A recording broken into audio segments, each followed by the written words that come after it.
Very interesting conversation there. I am not alone in the studio. I am joined by a medical doctor, and we're going to be dissecting this topic about freezing the egg. Welcome, sir. Thank you for Please, having sir, me. can you introduce yourself to us? Okay, I'm Dr. Nnadika David. I'm a medical doctor currently working in a fertility hospital. Oh, Thank you for having me.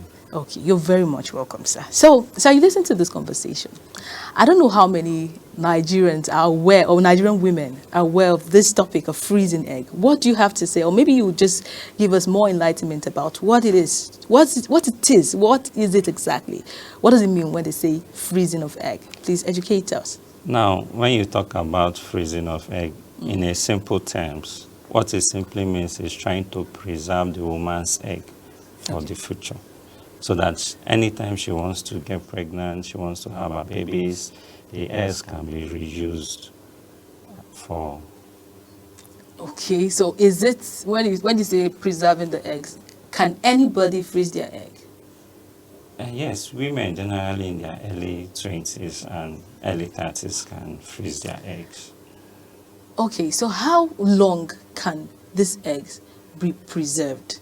When I decide to freeze my egg, how long can I store it? And when you say freeze it, is it frozen in my body, or is it put in, a refrigerator? Because when we hear the term freeze, like, is there a fridge for keeping eggs, just like we have a place where they keep dead bodies? You understand? So is it the same thing? No, it's not the same thing like dead bodies. So when we talk about freezing of the eggs, is like a process where through a controlled ovarian stimulation, the woman's body is prepared after going through some drugs, and the eggs, which is also called the oocyte, are retrieved through oocyte retriever. Thereafter, it is preserved in an incubator, which could stay for years, as long as you want it. Interesting, sir. Okay, so are we, I know that in this part of the world, I don't think a lot of people are aware of, this process of freezing one's egg. But is it an advisable thing to do from a doctor's perspective? What are your recommendations? Yes, I seriously think that every young woman out there should plan to freeze her eggs. Because the issue is now for women, they are born with the whole eggs they need for life. So as life progresses, as she ages, the quality of these eggs actually decline because of the metabolic activities happening in the body. Okay. Meaning that a 20-year-old woman has a better eggs when compared with a 30, and a 30 has a better eggs when compared with 40. So as the woman's age declines, the quality of her eggs also declines. So it's very advisable for a woman to freeze their eggs. So you're actually saying it's a right choice. It's not a risky thing to do. No, it's actually not a risky thing. It's a good choice. Are there any side effects of this practice? Well, the common side effects that, which is rare anyway, could be a woman having things like ovarian hyperstimulation syndrome. What does that mean, please? Now, what it entails is that there is accumulation of fluid because of the ovaries reacted so much to the drugs. However, within a week, when managed properly, it resolves. So there are no really side effects of worry. Okay, so in societies where it's often seen as natural for women to marry older men, how can the age difference between partners affect a woman's fertility, and her choice of conceiving? Now, for older women to marry younger men, now it depends on the woman's age. Now, let's say if it's a woman of 40, for example, now, like I once said, the quality of a woman's egg declines with age. Do you understand? Let's assume a woman wants to have 5 children and she's 40 already, and at that point the quality of her eggs are no longer viable. The quality have gone so bad. So you now see that an older woman marrying a younger may not be able to achieve their desired family. Do you understand? So, but if the woman has frozen her eggs, for example, now, at this point, those eggs, through IVF, can be used for them to achieve their desired conception. Okay, you just said IVF. Does it mean that if a woman freezes her egg, conception can only be done artificially? Yes. So the eggs cannot be put back into the woman's. The means of putting it back, that means the egg will be fertilized Outside. artificially Oh. and now be implanted in the woman's womb. So IVF has to be done after the egg is frozen. Yes. Wow, interesting. So what is the cost of freezing the egg, the average cost? Well, And how many Nigerians can afford this? Well, the average cost of freezing I think it should be from 1.5 and above. 1.5 million naira. And above. Does it, if I freeze my egg now, do I freeze it for life? Or is it for a period of time? No, you can freeze it for life, depending on your choice. Do I pay for life? When I pay, is the payment done once and for all? Or is it done annually or something? When you say 1.5 million naira, anyone that wants to go freeze her egg, if I want to go freeze my egg, most women that would want to do that are, women that maybe are not married yet, you understand, or you maybe want to conceive later, but majorly, those that are not married yet and want to conserve their, eggs for the future. Now, if I go to freeze my egg, hoping to get married, of course, all these things we cannot really determine marriage and all of these other life phases. You understand? So, if I go freeze my egg, hoping that I'll get a husband soon, and the husband doesn't come till the next 5 years, do I keep paying the rent for my eggs in the egg bank? Do I call that egg bank or what? Yes, I think what most hospitals do, the payment won't be 1.5 annually anyway. Okay. So the payment that I said it could be about 1.5 and above will be for the cost of trying to prepare your womb, your ovaries, get them ready, the drugs that they will use. And I think for about a period of 1 year, thereafter you start paying, I think, depending on the facility anyway. Your facility, how much do you charge? Depending on the facility. Some facilities may take like 100,000 yearly. Okay, that is after the initial deposit. After the initial deposit of. Okay, so yearly to keep the frozen as long as the person wants. Okay, now when it comes to fertility, is it solely on the woman? Because I heard that a man's sperm also declines with age. So if a woman goes to freeze her egg, hoping that in the future I'll get married and I'll fertilize it, what if you go with the likelihood of a woman in this part of the world getting married to an older man? What is the likelihood of that egg still being able to be fertilized by an older sperm? Do you understand? So now, when it comes to the male, males naturally produces semen every day. So unlike the women, for women they were born with their eggs. For men, spermatogenesis occurs daily. Okay.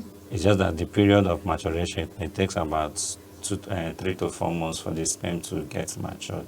So if the woman has frozen her egg, it's actually on a better side. For the men, since it's something that occurs daily, there are medications for a man that maybe the semen is not functioning well that you can give to the man so that the sperm will be better. So it's more on the woman. Wow. Yeah. Wow. So, but again, I've heard that when a man gives birth in late age, he's likely to give birth to children with maybe ADHD, Down syndrome, and all of that. All of those still are,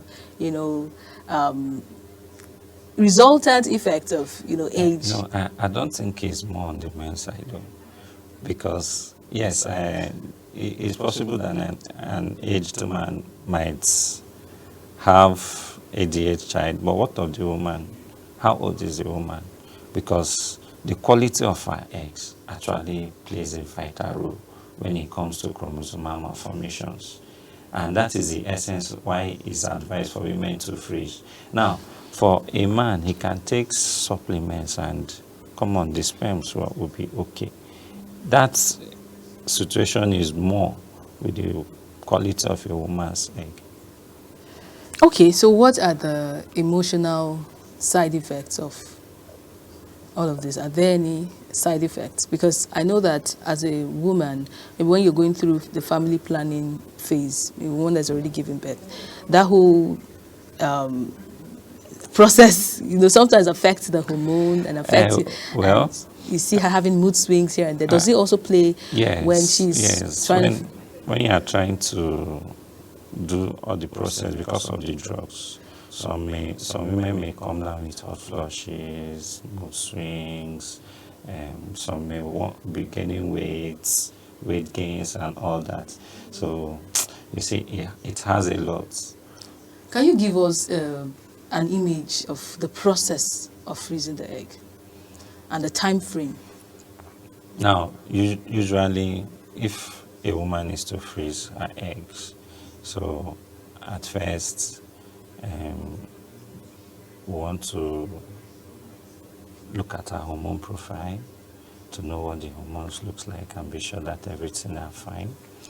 Then after, maybe ask her to see her period, come back on the second day of the menses and all that.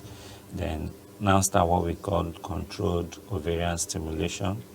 This involves hormonal drugs, which the woman will take for some days, depending on how she's responding. So when the drug is started, we monitor to know the progress of the medication. So when the sizes of the follicles have gotten to a reasonable size, the woman will now be given like trigger shots.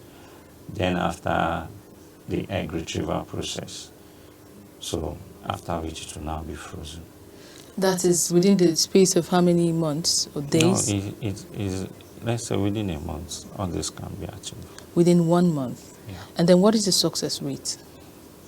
Is it of Yes. freezing the egg and then the egg going through artificial insemination and coming out, with the child at the end of the day? What's the success rate? Now, if it's for the success rate, because the success, if I'm not mistaken, here will be the outcome, like having pregnancy, right? Yes, the egg being used eventually. The egg being used eventually later in life. Yes. Now, when it comes to childbirth, having a successful IVF, there are factors that play.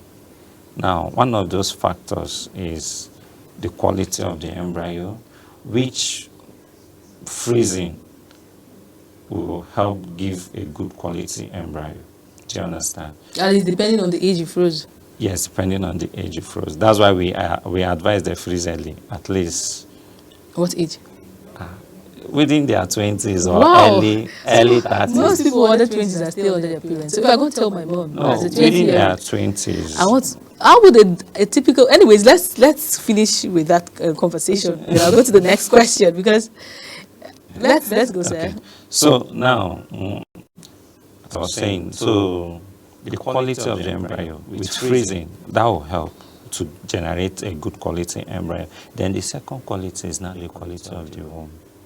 Oh, So aside having the embryo, what of the womb? How is the womb like? Are there fibroids? Are there additions? Are there things in the womb? Let's say, is this person having any immunological factors in the womb that is not making her to conceive? But if those factors are fine, there's a good embryo and there's a good womb, the chance is about 90 to 100% that this woman will have her baby with her gene. so otherwise she's advised to use a surrogate. Otherwise, she's advised to use, and using a surrogate, it will still be her biological baby carrying her gene. So the success with freezing is very, very important. Okay, now let's talk about surrogacy a bit. Now, we're Africans, and I know that these topics are still a bit on the edge for a lot of Africans. Let me specifically tailor it down to Nigerians. But over time, in your field now, how have people been responding to this topic of surrogacy? Are they sitting, is it sitting well with more people as time goes by? Because I know that most times when you hear people come to give testimonies of, having conceived after, most times they don't want to reveal what it is they did, and I don't still know why. There are just a very few of them that come out to tell you, I had an IVF or I had a surrogate that helped me with this. But with how would you perceive this? Should I call it evolution or revolution? In the medical space and science. No, I think Nigerians are yet to accept the concept of surrogacy. Okay. And we are in a society that so many people have this superstitious belief that when you do a surrogacy program, it's not your baby, the child doesn't belong to you. But these are not true, actually, because that child has the biological gene of both parents. Do you understand? So, and I think it's soon we start accepting this. This will really help a lot of couples so that they can be able to be happily married and have their desired children. Okay, now still on egg donation. Now you said that the quality of a woman's egg declines With age. if a 80 years old woman freezes her egg. Are there chances of having good success rates, provided that of course her womb is normal? Or the quality of the womb, does it also decline with age? No, just the quality of the egg. Egg. Okay, so the quality of her age or the age of a woman doesn't affect her womb. Well, until menopause sets in. Until menopause sets in. So when menopause sets in, what happens to the womb? The hormonal supply ceases. So once the hormonal supply ceases, that womb is not fertile, except you want to regenerate artificial hormones. Oh, so if a woman that has gone past menopause or that has clocked menopause does artificial insemination, she cannot carry the baby. Is that what you're saying? No, with the hormonal drugs. Oh, she has to take. She will take to revive the womb, so that the womb will be able to accept the pregnancy. Wow. So, but naturally, once she has gotten to menopause, the womb is not getting the hormonal supplies. Interesting. So at that point, she's required to use artificial insemination and also use a surrogate. So how are women responding to in your fertility clinic? Do you see women coming out to volunteer? Not volunteer per se. Of course, they are paid, right? Or it depends on the agreement. No, it depends. There are people that volunteer for friends, that want to carry for friends. Free of charge? It depends on the agreement. We don't know. And there are some that we have to give like a compensation. It's not like an outright payment. It's just to compensate them for the good work. Are there people that walk into your fertility clinic to donate eggs or sperm? Well, we have young ladies out there that are willing to donate their eggs, and some young men also willing to donate sperm. Is it thrown to the general public? Well, I think when it comes to egg donation, looking at the whole process, because naturally, these are what happened in the natural is that the entire follicles are released. At the long run, one of these follicles gets matured, the others will become arthritic, and the body eradicates it. Do you understand? Mm-hmm. And when you are now trying to donate, it is still that same number of eggs that the drugs will work on to get matured, and so that we can get eggs from it. So I think donation, though some persons frown at it, though the entire public is still yet to accept it, but I think women can help other women. Okay. So how long or how many eggs are usually donated on the spot? Well, you cannot just say the amount of eggs that numerous. are donated, but at times 5, depending on the woman, the number that are ovaries release. So if she has like 5, we'll make use of the 5. Okay, let's go on a quick break. We're still discussing and freezing a woman's egg. Is it a smart choice, or is it something, that is still frowned at in the society? We're talking deeply on that topic this morning. But at this point, we'll go on a quick break, and when we come, more and more of this conversation will be unfolding. Please stay with us. Welcome back to the conversation. It is an interesting morning on global television, and we're still discussing the topic of egg freezing, surrogacy, and the likes of it. We're still in the studio with our wonderful doctor, and he's helping us, shed more light on all of these topics. Now, sir, I have a question now. When it comes to egg freezing, IVF, and surrogacy, are there any laws, that protects the rights of surrogates and even their sponsors? Well, currently in Nigeria, there is no law against surrogacy program as of today that I'm aware of.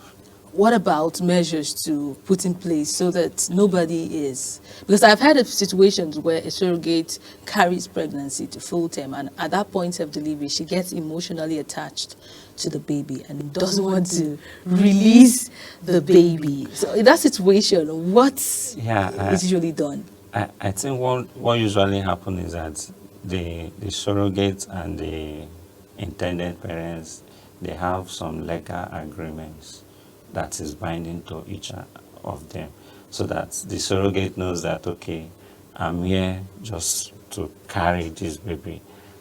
Aside that, nothing else. So there are no... so there is no law binding them except the legal agreements that they sign, their contracts. So what are situations where the surrogate mother refuses to release the baby? What is usually done in that situation? Maybe she's emotionally attached. Now, since they have a legal contract binding them, so they can go to court and they'll have their babies. Well, aside the legal document, I know that there are some persons that might want to go through the back, just as people want to adopt babies and they don't go through the legal process. And then they go collecting or conniving with nurses, in some hospitals to steal babies and all. I've heard of stories like that. Now, where things are not done properly, what is usually the consequence? No, this is not legal. So once things are not done properly, I think the law should have a way of putting those culprits under the bars. Okay. For more older women that are not, seeing marriage in prospects and probably have crossed their 20s, maybe already approaching 30, their late 30s and all, is it advisable for them to still go ahead and freeze their eggs? Yeah, they can go ahead, and though the process might not be as smooth as if she was 20. So what's the complexity at that point? The challenge at this point is their response. Some of them, their ovaries might not respond to the medications. Okay. Do you understand? And if the ovaries are not responding to the medications, it will be difficult. However, since they are still within their 30s, they can give it a try. Okay, so if the ovaries do not respond, what happens? At this point, you can no longer donate. You can't get reasonable. You can't get reasonable eggs. Wow. So at that point, it's just a call off. It's just a call off. Wow. But are you doctors in the whole fertility space, are you guys, clamoring any kind of campaign, speaking to the government? Because it is you people that would bring up these things. Most of this other, our government officials, most times, we cannot sit and start always blaming the president or blaming the governor. Most times, all of these other people are put in place to assist them to create awareness. You as an individual now can create this awareness. What is the Nigerian Medical Association doing about this? this is part of what we are doing. This is an awareness we are actually creating. So right how now. have you people talk to the government to make this thing accessible, to even the common man out there? Because we keep saying we can keep saying it from now till the end of time, but until a voice gets there, nothing will happen. So is the Nigerian Medical Association helping to echo the voices of Nigerians down there? Well, they're actually working on it. Very soon it will be here. Very soon. Very soon it will be heard. It is an interesting conversation in the studio this morning. I have heard a lot about egg freezing, sperm donation, egg donation, and TTC mothers, having to worry about a lot. Some of them don't even know the issues that is wrong with them. Some women in this time and age want to make all the money in the world before they eventually get married. At the end of the day, they get to risk their biological, features. It's declining with age, and I don't think that there's so much awareness on this, because more than ever before, women do no longer care about getting married early. They want to accomplish all that. A certain goal. Yes, they want to accomplish a certain goal and, be up there financially. Is there a form of, again I ask, what is the awareness? Because we need to talk about these things. You can't go into marriage and expect that magic happens. You are aging. Do you understand? They are aging. What is being done? What kind of sensitization is being done to inform the public, especially women right now that want to make it up before getting married? Well, currently, that is why we are here. To also, currently you see some programs via social media platforms trying to, like one of the pictures you just saw that led to this. So people currently, individually, in small settings, in forms of outreaches, have been explained that, for you, a woman, you need to start freezing your eggs. Plan to freeze your eggs. If you know that you want to be a mother with your own genes on that baby, you should just plan. So currently, there are a lot of sensitization ongoing by various hospitals on outreaches and all that. So people are getting away. Thank you very much, sir, for speaking to Global Television on this very topic this morning. Viewers, I am very much convinced at this point that we have been able to sensitize in our own little way on egg freezing, artificial insemination, surrogacy, and on your own path, you go do more research about it. It is, times have changed, science have evolved. There are a lot of things we can do that we still keep praying about, but with a little research and information here and there, your answers to your prayers will just be at your fingertips. At this point, we want to move on to the next segment of Global Morning, and we will be joined with another presenter coming your way. Until he shows, please stay tuned. We will be back.